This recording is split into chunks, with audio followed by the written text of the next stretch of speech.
రాజమౌళి గారు ఎలాగో సినిమా తీయడానికి ప్రయత్నాలు చేస్తున్నాడు కాబట్టి జూనియర్ ఎన్టీఆర్ని హీరోగా పెట్టి రాజమౌళి దర్శకత్వంలో తన దర్శకత్వ పర్యవేక్షణలో ఒక సినిమాని తీయాలనుకున్నాడు రాఘవేంద్రరావు. అదే విషయాన్ని రాజమౌళి గారికి చెప్పాడు. రాజమౌళి గారు కూడా సినిమా అనగానే చాలా సంతోషపడ్డారు.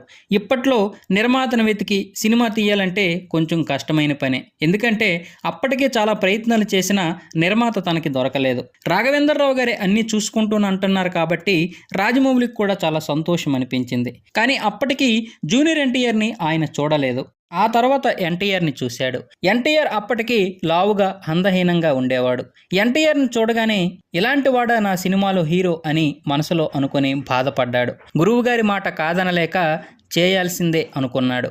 అశ్వినీ దత్ గారు నిర్మాతగా వ్యవహరించారు. కొన్ని రోజులు షూటింగ్ జరిగాక జూనియర్ ఎన్టీఆర్ టాలెంట్ని, అతని స్నేహాన్ని, అల్లరిని, డెడికేషన్